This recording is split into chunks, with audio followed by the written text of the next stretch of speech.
seen you do background for Kirk Franklin and Fred Hammond, which I grew up on all their music. Actually, I just rewatched the Tiny Desk that Kirk did, and I was like, that's Michael in the background. I grew up loving music, thinking, man, if I could just do music, that would be the best thing in the world. Yeah. But music in and of itself, it's valuable, but it's not as valuable as you think it is. Like whenever you see a lot of money coming in, it's typically not because of the creativity. It's because of what the creativity is being leveraged to accomplish. And we shortchange ourselves because we think that we are only the things we are good at. When in reality, you are more than what you're good at. Yeah. You're also the things you have not developed. Welcome to the Faithustle Podcast. So excited for today's conversation. We have conversations like this every single week on this channel about helping you build your business God's way. I get to bring on my friends, people in my network who are building incredible organization businesses in a kingdom way. Want to shout out Lux Creative for allowing us to use their beautiful studio space in McKinney, Texas. If you have a podcast, want to start a podcast in our Indy DFW area, look no further than here. Use the link in the description. Tell them that I sent you from Faithustle. They'll give you a nice, generous discount for you coming in. So appreciate Lux Creative so much. Today's conversation, if you are a creative, if you are an artist, if you are in the music scene or have a desire to be, you're gonna glean so much from this. Obviously, if you're not, you're gonna glean a lot too, but I want my creatives to really lean into this.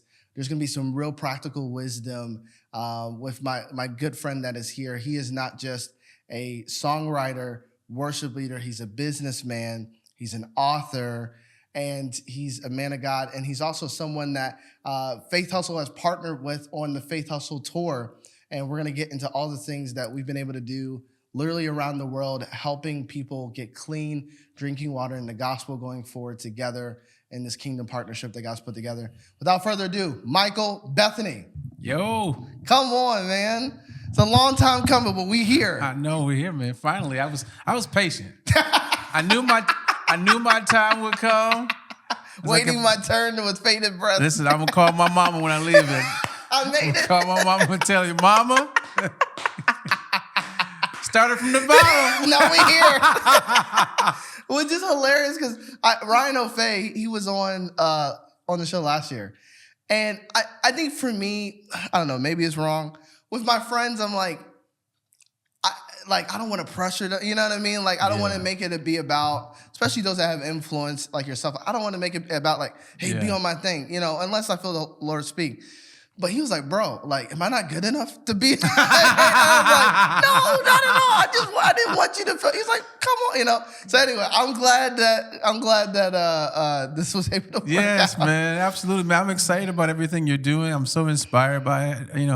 When we met, so we'll talk about our story, how we met, but just seeing what God has given you, it just excites me. So I'm glad to be a part of it. No, I'm honored. Yeah, I'll never forget it. So Hector Guerrero, shout out to Hector, introduced us in Grand Prairie at that restaurant. And I had known of your music for a long time, seeing you sing and do background for Kirk Franklin and Fred Hammond, which I grew up on all their music. I still remember, actually, I just rewatched the Tiny Desk that Kirk did. And I was like, that's Michael in the background. And just incredible. And then I got to see your songs and your singles of Ask Me Why and all these beautiful projects.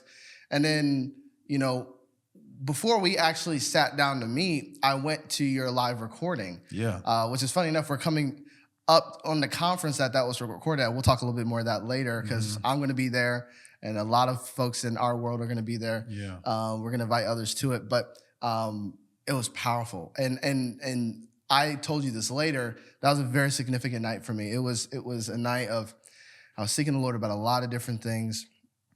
And God just moved in my heart in that night, and I made a cameo in some of the. You got a little cameo, a little sway vibe. I was doing. They did some reggae worship, and I was over here. They caught me, and no, maybe we could put that clip in there. It was so funny, but it was amazing, and I love your heart, not just for music, but your heart for the church. You have a unifying just presence about you.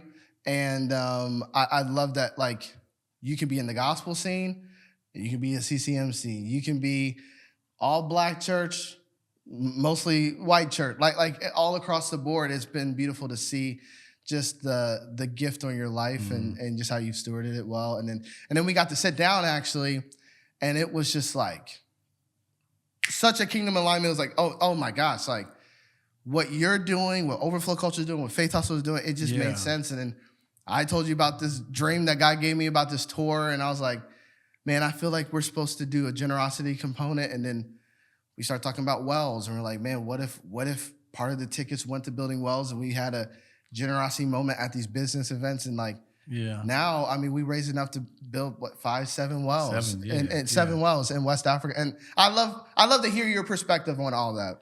So I think what got me when we first sat down, where that coffee shop cafe we went to, I think Temple, which is dope. You got to check it out in Colleyville. Yeah, they love the Lord. They play worship music in there. Yeah, man. So when we sat down, there are some moments where I have to be careful, because it's like when I start talking to someone and I can sense something really quickly, I have to watch myself, because it's like I don't want to make you feel uncomfortable with how excited I am. How excited and how aggressive I'm about to get about language. Like, so it's like, because you remember, like, let me just pray about this for another week. It's like, hey, man, we should do this. We should go into business again. Like, But all to say is, like, I immediately knew that what you were doing was important. Not only did I immediately know it was important, I immediately knew that it was something that I wanted to be part of. So it was a natural fit coming into it, and then just watching God do his thing. Yeah. Because then God had to do all the work. I mean, we just committed to it. You did the work. You really worked very hard on this. Yeah. But God provided. He opened doors. He gave you favor, which was absolutely crazy. And a part of that blessing for me was getting a front row seat to your faithfulness and your faith, right? To watch you believe God for something and then be faithful to your end of it. And then, of course, finally to see what God was going to do with it. And yes, we were able to build wells in Africa. We're already planning wells in 2 different countries, in Nigeria and Togo. Dang. And we've got locations for most of those wells already earmarked. And I'll be visiting and dedicating at least one of those wells this May. Oh, so I love that. I mean, it's already made global impact, which is what I'm all about that. The Lord has given me vision. I rarely see vision that's just in one community. Yeah. I tend to see the connections that go global. Like these are all the ways that we could do this, and it could affect people on the other side of the world. Yeah. So this is how I think. Yeah. And I think that's what aligned me to you so much was, I mean, a lot of people know my story. I was like 6 months old when my parents took me to Ghana. So like they were like, pretty sure I went to another country before I went to another state. So like global missions it's in my DNA. Like my dad is saved because missionaries came to Uganda, like during a war zone time. And so when I saw that in your heart, I was like, yeah, this is, and I kept feeling this thing of like, Faithustle, we got to connect people to a broader mission and generosity, and we got to model it. We can't just talk about it. We got to actually display it. And so seeing the impact, I mean, we're able to raise almost $20,000, like in our first tour. It was and none of that went in my pocket. It went directly to the mission, to the people. And I'm just so grateful for what the Lord did on that tour, and all the impact, and you got to lead worship, and just people got saved, and just I'm just grateful for your partnership and friendship, and honestly that you're able to see what God saw, and just I'm excited for the future. We're already planning the next one, and looking ahead, and I'm excited. Man, I appreciate it, man. Thank you for your vision, and then however you got involved. It was so crazy because once we met, I started seeing you like everywhere. Like anywhere I was, like, there that guy is again. I was like, how did you get here? Yeah. Have I always been like in the same places with him and just did not know it? No, I don't even be knowing how, and specifically Dallas is such a small, it's a big city, but very small. And everybody kind of knows each other or they cross paths, but it's great. I saw your wife last night. We were at an event together. I was supposed to be there, but I had a conflict. Man, it was so fun with First United Bank, which even that's a whole story. Shout out to First United Bank. Yeah. Oh, I got to tell this story really quick before we get into this. Oh my gosh. The first night of the tour, Jordan Lemon, this woman of God. She's our main contact at First United, does an incredible job as the ambassador for their Spend Life Wisely. And like her job is just to be generous. And literally, that's like her description. Find ways to be generous for the bank. And she signed Overflow Culture up for a program that we had not known about. That was like, hey, if someone opens up a bank account with First United, not only, you don't even, I guess the program was like, you didn't have to have any money. They would put money in your account and they would give money to Overflow Culture, the nonprofit, and in your account. And I was like, this is insane. Crazy. Like they're going to do a money match, but they're going to put the money in to match it. They're putting the money in the match. They're matching their own money. Yeah, it's crazy. Which is why, and I was like, oh, y'all are different. Y'all are built different. Yep. And anyways, so shout outs to First United. Excited for all the partnership stuff we're going to do with them too this year. It's going to be amazing. But okay, there's so much I want to get into. Let's go. Again, you are worship. How long you've been leading worship? I mean, probably your whole life. My dad was a pastor. So as soon as I was able to stand up there, hold a mic, yeah.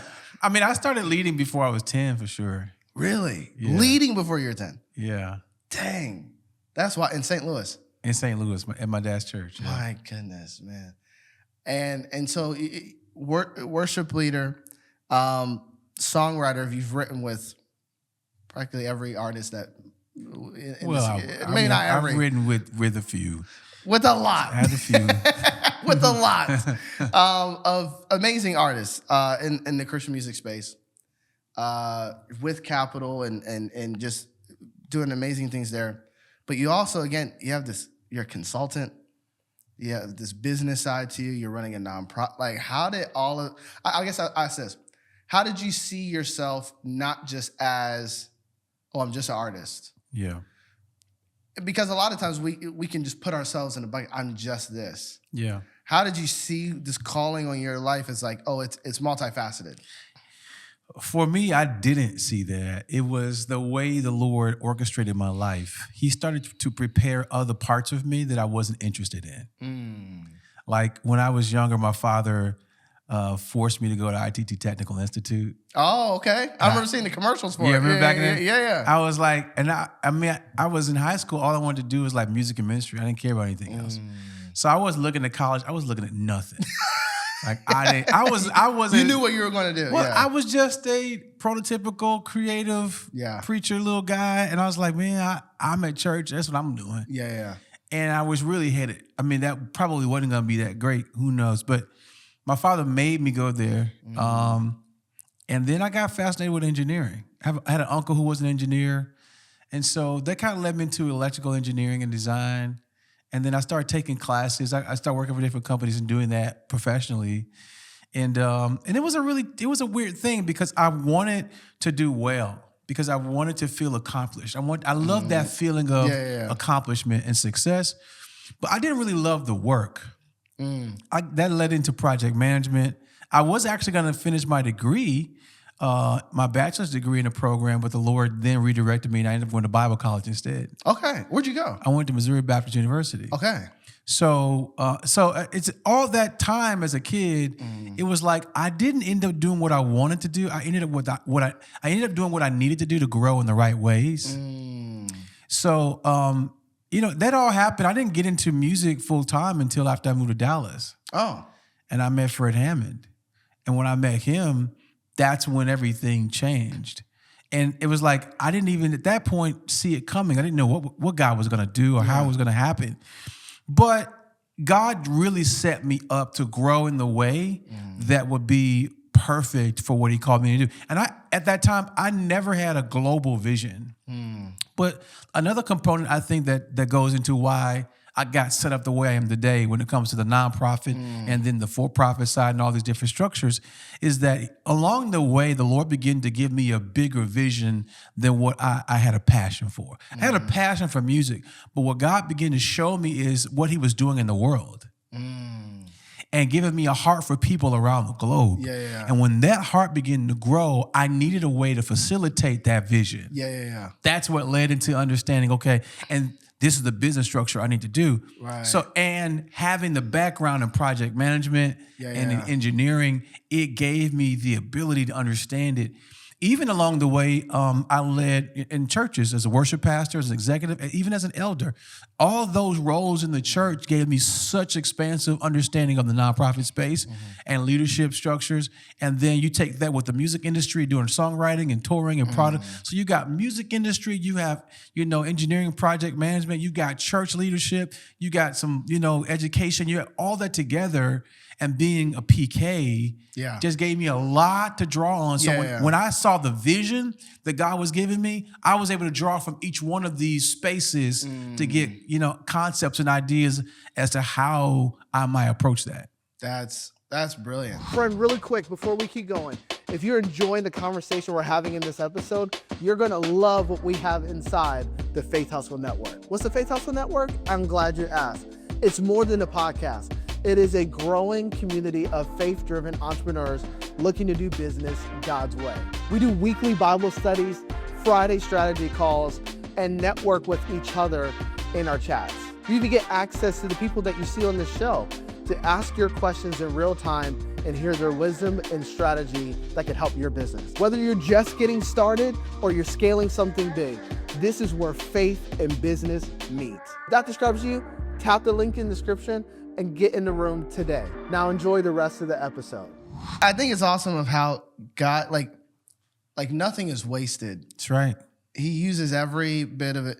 Like even with Faith Hustle, for me, it was like, I look back, I'm like, oh, God was the ultimate mastermind. But he didn't tell me, oh, Maquenda, I'm going to have you get into social media marketing, advertising, video production for you to do, because when God called me to do it, I'm like, man, like, do I have what it takes? But it's like, you've been interviewed. Like I was a director for almost 10 years. And so like I've directed TV commercials. I directed podcasts. I was doing the directing. I just didn't have a camera on me. Like I was already, it's like David in the field. Like he was killing the lion and the bear. He was practicing. And he just didn't know, oh, that's going to lead to, this ultimate and he victory. was developing the kind of mentality that it would take to go to real battle. And I think that's what you're saying, like the mentality that the Lord forged in your mind during those early days. It was like the Daniel son, like it was like Karate Kid. I'm teaching you how to think, right? Not just how to do, how to think, but how to think. Yeah, and I think even as we're talking about specifically to creatives, I think that's something I'd love for you to tap into, because you said something off camera of you have a philosophy around creatives and how they can look at the business of creativity. Because I feel like a lot of times we're not setting ourselves up to think in that way of leadership, to think in that way of partnerships or whatnot. But that's a forced skill that you have to develop. Like, I'd love to just hear what that perspective is for you. Well, what I understood about music in my form of creative expression was I grew up loving music, thinking, man, if I could just do music, that would be the best thing in the world. Yeah. But as I got into the music industry and started understanding how it worked, I began to understand something that was very profound, that music in and of itself, it's valuable, but it's not as valuable as you think it is. Like when music begins to scale, and whenever you see a lot of money coming in, it's typically not because of the creativity. It's because of what the creativity is being leveraged to accomplish. So if I had a band and I want to play at a club, the club doesn't exist for me to play. They exist for customers to come and buy drinks. Or food. That's the whole reason why they have you there. And they may have that club there without me. Yes. They can have a DJ or just good music, or maybe another influencer come, one person, pay them $100, and they're just trying to draw people to their club because that's the business. Yes. By the time I get involved in it as a band, they may give me a little bit of the door, a little bit of this, because they're using me to keep people's attention. But the business is not built on me. No. Same thing with radio. If I want to be on the radio. I love music. Group listen to radio. Well, listen, the radio is not built for you. The radio is built to capture advertisers' dollars and this whole back-end business structure that you don't participate in. Yeah. But we'll use your music to get people. Forget your music. Maybe I'll get someone to talk all day. Yeah. It doesn't matter. As long as people stay on the station listening, television, whatever it is, big venues. And so it's like, start thinking about, well, your music is important. The music I've written is important. Yeah. If if you're involved in that, there's so many things you need to understand about that. But the most important thing is, what is the partnership construct around that? Yeah. Who are you connected to? How is it elevating something? How is it helping someone? And from a business standpoint, how are you leveraging your creativity for the benefit of something bigger than what you're doing? And that's when you see doors open. That's when you see partnerships. That's how you get more advertisement, all those different things. So for me, whatever level you are, if you can understand the business around music, then there's a way to do it and make it make sense. And I think a lot of times people see their favorite artists and they're looking at the people that are living the rich and famous life. Those aren't the only people participating in the music industry. Right.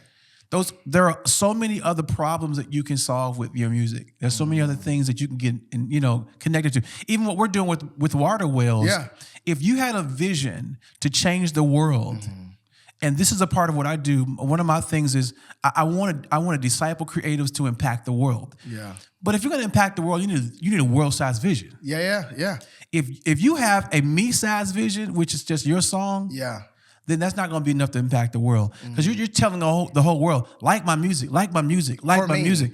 What's bigger than your music? Do you have a vision for something bigger than your music? Yeah. How will you serve the world? What's the need in the world that you can position yourself in to be a part of the solution and a part of something and that's bigger than yourself. And that's when you're able to sit at tables with people who don't care about your music, but they care about your cause. They care about the business structure. They care about something bigger than that. Right. So that's when I started to see how I can position myself to really be in partnership with people that maybe 5 or 6 years ago, they wouldn't even care that I existed. That's brilliant. You know what I mean? Yeah. It's and I hope people are catching this because we obviously can romanticize the trade or the thing. And I mean, this could be graphic design. You could be a graphic designer. You could be in video or photography. You can be a music artist or whatnot. And obviously, you gotta love what you're doing, and there's the beauty in what you're creating, and obviously you're creating it with the Lord. You're creating it unto Him first, absolutely. But there is a side where it's like, hey, if you want to make this a living, there is a reality of, there's a business structure around it, and like you said, people leverage things. I think this is good for people to know because if not. And I'm sure you've seen this where people honestly unknowingly are being used by people or systems or businesses all the time. And it's like they think, oh, these people really love me. It's like they love what you can do for them, for what they are building. Yeah. They don't necessarily really love you like that or love your music like that. Because like you said, like you go away, hey, here's a next up at bat. They'll just fill that slot. And like I think that can probably be like, oh, this is sad, Well, but it's just a reality. But not only that, I think it's like, okay, if you want to get cynical about it, because that can lead you into that like a dark space. Like, man, people don't care about me. All they care about is my music and how they want to use me. That's not the point. Like, if you're going to do music or whatever it is you're going to do creatively, right? You have to have a vision that's bigger than the art itself. Because even for you to get your art to where people can appreciate it, there are other skill sets that have nothing to do with your creative talent that are necessary, like distribution. Got it. Let's talk about that. Okay, so because I love where we're going here of, you can't just master the skill of the music, let's just say. You have to master the other skills that's needed. So distribution is one of those skills. So what are people missing within distribution of even understanding it? Yeah, distribution is just getting your music to the customer. So how are you going to do that? Yeah. Are you going to go direct, to the customer, B2C? Are you going to go B2B to C? Yeah. Like are you going to create a business that can then service your music to another business so that they can service that music to their customers? Yeah. And that can be how. So that's whatever your distribution strategy. If you're a painter, then it's going to be different because you need to sell your paintings to companies that have paint art galleries. Yeah. That's B2B. Right. To C. Yeah. So then you're going to pay whatever. You got to understand that business. And you can be like, I love painting. But if you don't have a way to build relationships with the people, brokers that do that, then you're never going to make any money on that. Yeah. If you make music and you have your music in your laptop, and it's like... And you just like go, you're like, that's like, what are we doing? Yeah. Or, okay, fine. Maybe you get a little bit more sophisticated and go to TuneCore or CD Baby. Okay, great. That's a business that exists. Yeah. And they'll take your money to Yeah. upload your music, and then they'll charge you every year, and they'll charge you per sale. And they'll set up everything, aggregators, DSPs. They'll do the whole thing to get your distribution out there. But they're not going to market it. You have to do that. They're making their money on you. Yeah. And all the millions of people who want to be famous who upload music for a fee. Yeah. All right. So then what? You got to understand what is your distribution strategy? Yeah. What is your marketing strategy? Yeah. However much money you spend on creating what you're doing, you're going to probably spend that or more. Or more. And double on marketing. I see the same thing with filmmakers where it takes a lot to make the thing. That's right. Or honestly, I've seen it actually with authors just as much. The amount of authors that have come to me like, hey, I wrote the book. It's done. It's in my hands. That was the mountain I climbed. Now help me market it. What's your budget? Oh, I don't have a budget for it. It's like, I put all the money in making the book, or I put all the money in making the film. Yeah. But it's like, well, it's gotta go out. It's a waste of money if you don't have a strategy to release it so people can see it and know that it exists. Yeah. But not only that, let's think, okay, these are all the different things. You got creation, you got, marketing, you got distribution. But how about project management? Like from the inception of an idea to just its completion. You got to have the ability to set up systems to keep track of things. You got budgeting, you got accounting, you got to deal with Uncle Sam. Yeah. You got to deal with different partnerships. You got to pay invoices. Yeah. So you have accounting systems, then you got to deal with all this stuff. How you going to handle your bookkeeping? So that's all the business that goes into just the process of going from the inception of the idea to its completion, to its release and distribution, to its marketing. The project management alone. What does that look like? Well, that could be when you sign a deal with a label. What you're signing is a partnership with a company that has all of those abilities. They have the ability to help you with the project management. Right. They have the ability to help you with the funding and the financing of it, which is a whole nother piece. Right. They have the ability to help you with the distribution and the marketing and the PR. They have all the They have all of that. Yeah. They have the ability to help you with your production and connecting you with songwriters and producers. Yeah. So they can help you with everything that it takes so that your creative idea in isolation can be connected to this whole network of resources so that they can live. It's not just that people are using you. It's just that your creative idea without a world and a universe built around it is just an idea. Yeah. And even if you weren't going to be used, you then need to know how to do these things so you can use yourself. Do it for yourself. Like, what are you gonna do? Yeah. No, it's either, and obviously, you have to know yourself. Like I always recommend the book, The E-Myth, right? You have to learn. It's funny. Like you read a whole book, but you only remember like one thing. And the one thing I remember, there's a story of it was giving an analogy of like a baker. It's like there's this woman. She loves to bake. Everyone tells her she is the best baker in the world, and she should just quit her job, her 9 to 5, and just bake. So she's like, all right, I'm gonna do it. She gets a business loan. She gets a space. She gets a name, LLC. She opens up this bakery. And then she's like, all right, great. I can just bake all day and just like be happy. And then she's like, oh, snap. I'm the CFO. I'm the CMO. I'm the HR. And so she's got to do all those things and still bake. And so basically it's saying like she is frustrated, and like the thing that she left to do, the thing that she loves, she's lost the love for it. And it's like, she honestly probably would have been better off working for a bakery where all she does is bake and not have to work about the other things. That's right. So I think there is a bit of self-awareness that you have to know of yourself. What do you have a passion for? Do you have a vision for something greater? Yeah. And if you don't, that's fine. Just understand how it works. Yeah. Just understand. That's hard, man. It's very hard. Because it's like as soon as the passion for the art itself is not the same as the passion for everything it takes for the art to be successfully distributed and appreciated by people. Yeah.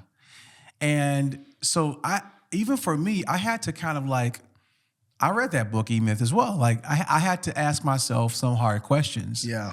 Because this is hard. Yeah. Like everything about it is hard. Yeah. So at some point you have to ask yourself, is it hard because I'm not good at this? Is it hard because I don't have the capacity to achieve it? Yeah. Or is it just hard because I'm in this particular phase and there's another phase to come? Or is it always hard? And I mean, of course, I've listened to so many things. The Ramsey, I went to the Ramsey conference. I didn't go. It's too expensive. I got the online version and I split that. You split it with somebody else. Hey, we're going to share notes. You tell me. You know what I'm saying? Yeah. But all I just said, like all entrepreneurial leaders and thought leaders will tell you that hard never stops. It's hard in the beginning, it's hard in the middle, and it's hard in the end. Yeah. So the question is, and what's happening even with me is, as my mentality is adapting to the hard, I'm able to carry the hard in a way that does not stress my heart. Woo. You know what I'm saying? Yeah. It's like there's a way that you can carry heavy things that don't have to crush you. Right? It's just the metaphor of training. Yeah. You're training to carry heavier weight. To carry heavy weight. But that's always going to be in relation to where you are in your development. That's beautiful. And you're always headed up. Yeah. So the weight is getting heavier and getting harder, but your development is helping you to adapt to that weight and carry. I gave an example because the way I carried things in the beginning of this or earlier on wasn't healthy for me, but I didn't know it wasn't healthy because it wasn't hurting me too bad. But the heavier the weight got, the more I realized my form was bad. Ooh, just like working out. It's just like, you see, you get the picture? With lightweight, you can have improper form and it's no problem. But once you put heavier weight on there, now an injury happens. Your form matters. So when it comes to business, when it comes to your ministry, when it comes to your creative, whatever that journey is, it's cool when you just having fun with it. It's like, I'm an artist. It's like, no, it's relative to where you are. Yeah. It's gonna hit different. Yeah. When the record's done, it's time to put it out. The way it's gonna get heavy, and the way you're carrying your art can't be the same way you carry your business. Yeah. Because business is not always fun, but it's necessary. Yeah. I always tell people like, hey man, I'm a creative man. I'm not this, I'm not that. I'm like, do you pay your bills? You have to come up with a system for that. Like you have a system of income. It may not be great, but you came up with something, right? Yeah. Otherwise, you live on the street. Yeah. So there is no such thing as I'm just a creative. No one's just anything. Yeah. God did not make us that myopic. He made us complex. That means while I'm sitting here, my body's doing a million different things at one time, and I don't have to think about that. But God made me for His glory, and He gets glory out of the fact that when I'm just sitting, it's still a miracle. It's still a mystery how all these things. My pancreas is working right now. I'm not. You're not thinking about it, right? Yeah. So when it comes to, it's like there's a way you have to understand that the way God made you, even though you have a great passion for this one thing, God would not be the God that He says He is in Scripture if all He gave you was that. Which leads me to another point. The reason for most of us who have this creative talent, whether it's graphics or music or whatever it is to do with painting, you get to a point in your life where you're frustrated because you really love this and it's like, I can't make this work. Yeah. But I don't have anything else. And I don't like doing other things. I think we misjudge what we have the capacity to do based on a misnomer. Like the idea that I have nothing else. That's not the point. See, here's what happened. When you discovered that talent, you were so fascinated with it. You spent all your time doing that. That's what I did. Yeah. Like I sang all day, listened to music all day, and all I did was consume music rather than something else that I did not choose. Based on this, when you play basketball, you got celebrated for that. Yeah. You don't get celebrated for math. No. But you had the capacity to do it. Yeah. But you didn't have the joy of the reward for it. But when I sang, everyone said I was amazing. Yeah. But when I did these other things, no one said anything. So then you, as a creative, you end up shortchanging yourself because you don't invest in things within you unless they have a high reward. Ooh. Or some type of praise. Or yeah. Yes. Yeah. If people don't acknowledge it externally and praise you for it, it's not valuable. But then that translates to you later on in life as I only have this thing. And here's the point. When I started writing my book, Life in the Wild, the Holy Spirit told me, Michael, you're not just a communicator verbally. You're a communicator. Yeah, period. You just haven't spent any time learning to communicate and writing. Yeah. You spend a lot of time running them jibs. Yeah. And you know how to do that. Yeah. Intuitively. What you need to start doing is getting up in the morning and spending several hours a day writing until you understand what your voice sounds like in written context. Wow. Brilliant. It changes everything when you start to recognize God has given me the ability to do business. Yeah. I have a knack for marketing. I've discovered, you're like, how did you structure this and all this stuff? I realized, wow, I actually have like this capacity and knack for business. Like I can come up with ways to solve complex problems. I can put partnerships together. I can figure out ways of funding things. Yeah. I can meet the deadlines. I can put a team together. I can piece all these things together to get to the end of a project and make it go. Right. I didn't know I could do that until I had to do it, and then was motivated enough to do the hard thing long enough for it to actually yield fruit. Man. And we shortchange ourselves because we think that we are only the things we are good at.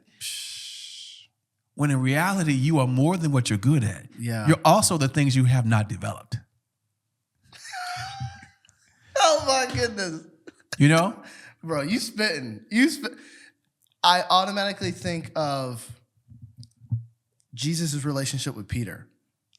And I remember I heard a sermon years ago. I mean, I've listened to it about 10 times by T.D. Jakes. And he talked about how Jesus was trying his best to get Peter to come off the boat because he kept going back to it. Anytime life got hard, things happened. When Jesus was on the cross, before he saw his resurrected body, guess where he's back? His default setting. This is all I know. He found me here, and this is all I know to do. Yeah. When Jesus finds him the last time there, calls him out, and then obviously he runs butt naked to the island with Jesus when he's cooking fish. You don't ever hear him going back to the boat again. Mm-hmm.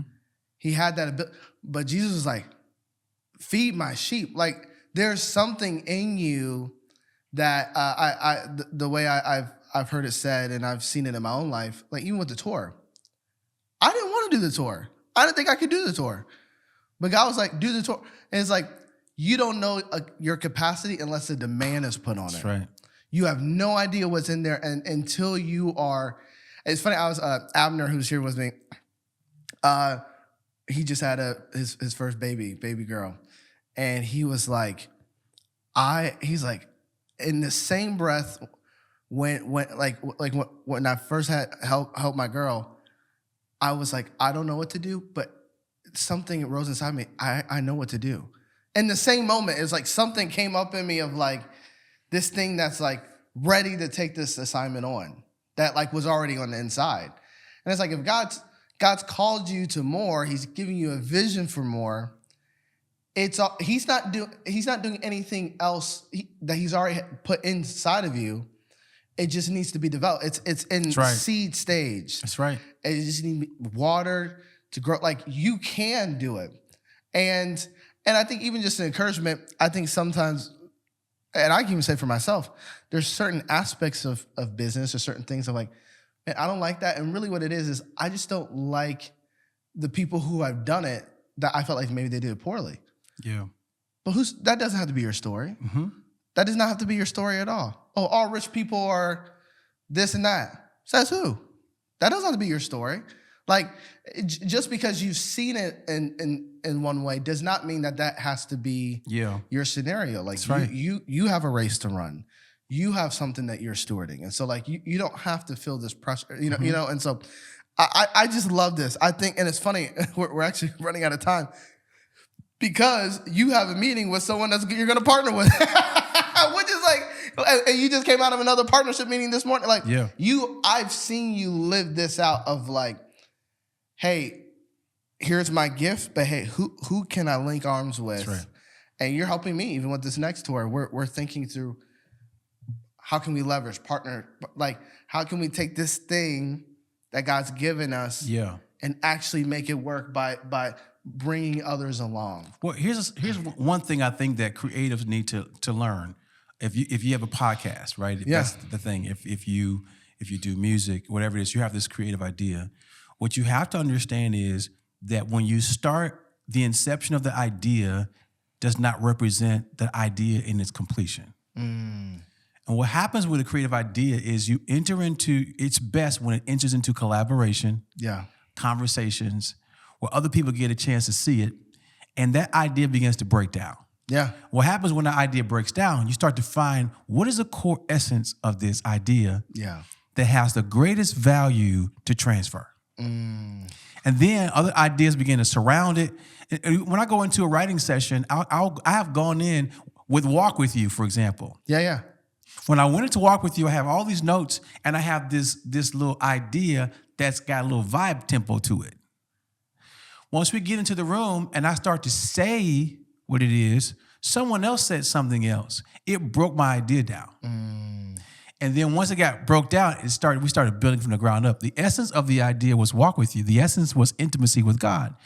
What was then born after we collaborated, broke it down, the completed idea was something that was not just about me. It was about the people I worked with. It was about the value that they offered me. It was about the collaboration. It's about their contributions and mine together.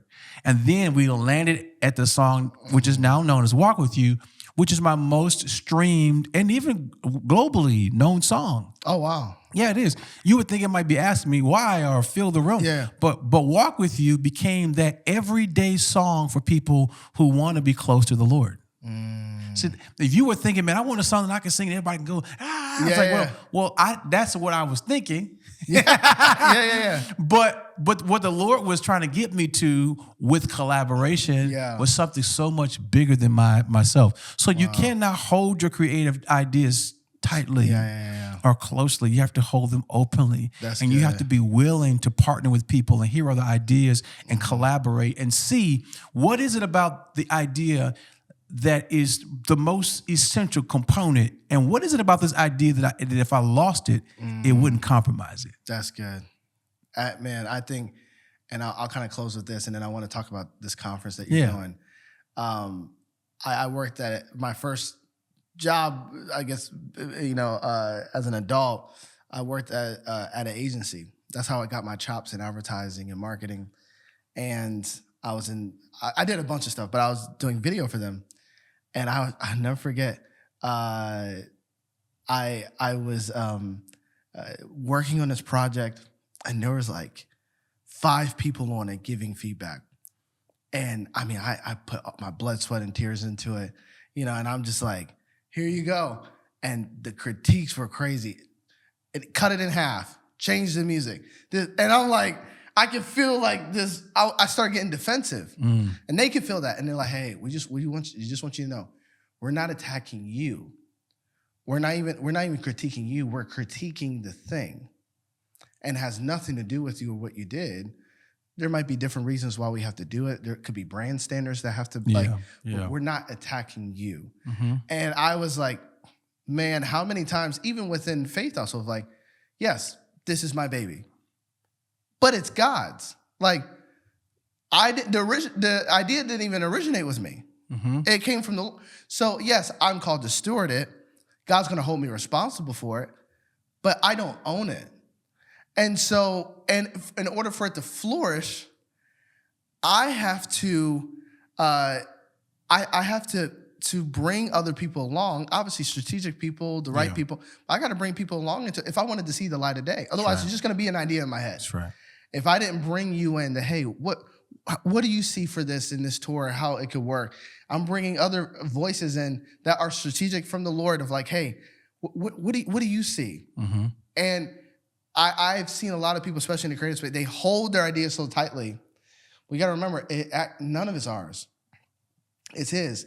And if the goal is for it to make an impact, you can't do it by yourself. Well, I get this picture in my head when you say that. I have a son, he's 8, and he asked me, Dad, why do you keep holding me? Like, I keep picking him up. He's like, and it's like, I just get this picture in my mind.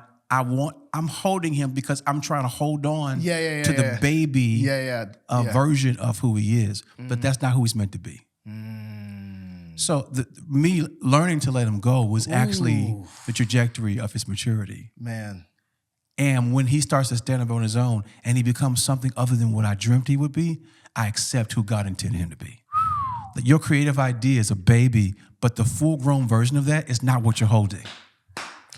When you let that baby go and it grows into what God intended, you'll have a new appreciation for what God intended from the beginning. You will lose your baby. Yeah. But you will gain a man. And that's legacy. That's legacy.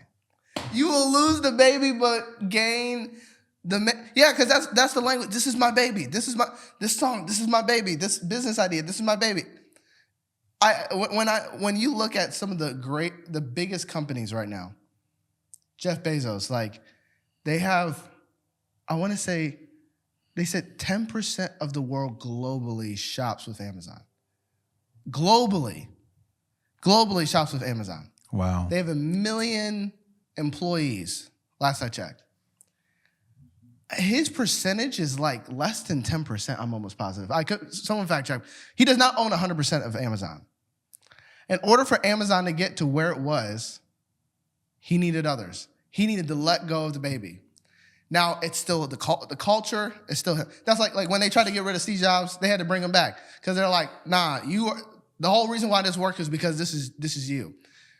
But Steve Jobs didn't own 100% of Apple. That's right.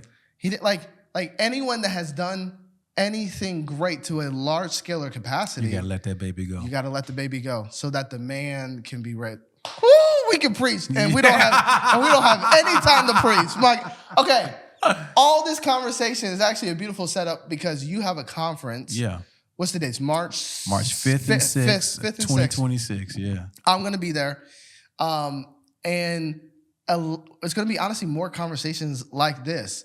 Who's the conference perfect for? If you could tell the people. Conference is, first of all, we have 2 nights, so everyone's invited. These are revival nights, they're worship nights. Jimmy Rollins is going to preach on Thursday night. He's incredible. We're going to have worship leaders from around the city leading, and I've got some special guests on Friday night for the album release. Sanctuary album's coming out. Let's go. So I've got Roosevelt Stewart, Isaiah Templeton from Elevation, David Nicole Binion, and yours truly. Come on. And just incredible group. So those evenings are designed for the church, for everyone to come, and that they're free. They don't require registration. But they're also a part of something even deeper. On All Day Friday, there's a conference for creatives. So this is creatives all kind, and we're really focusing in certainly on creatives in production and in music and in songwriting and worship and in the church.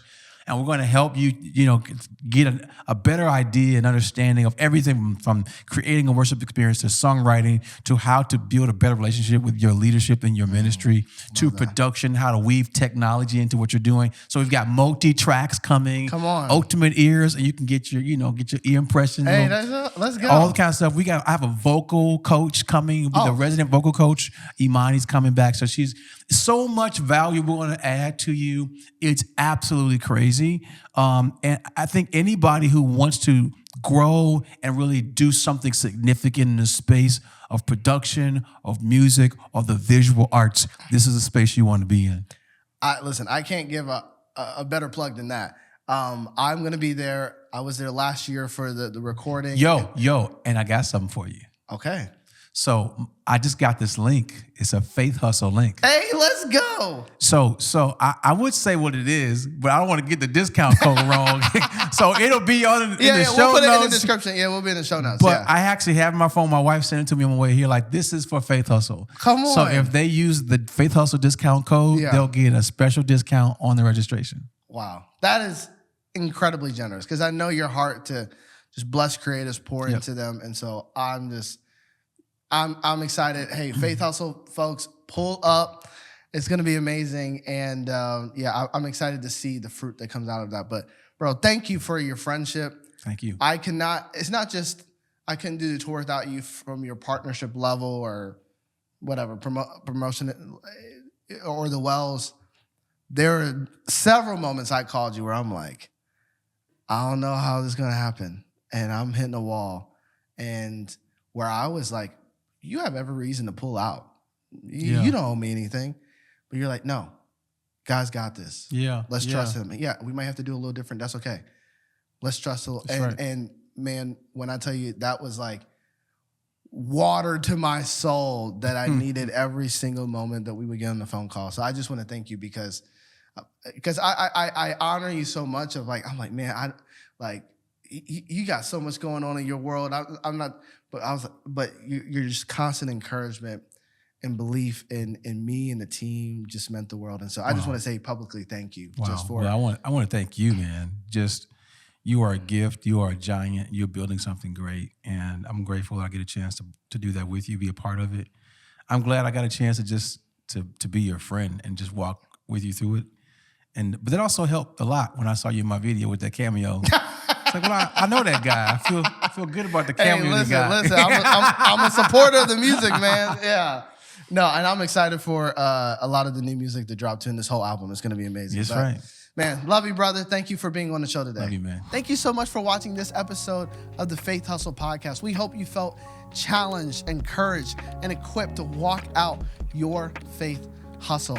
And if you enjoyed this episode, we encourage you to subscribe to the podcast, whether you're listening on YouTube or any audio platform. As well, leave us a review. It helps us so much in our ratings so we can get the word out to more people. Each week we have these conversations with business owners who build their business God's way.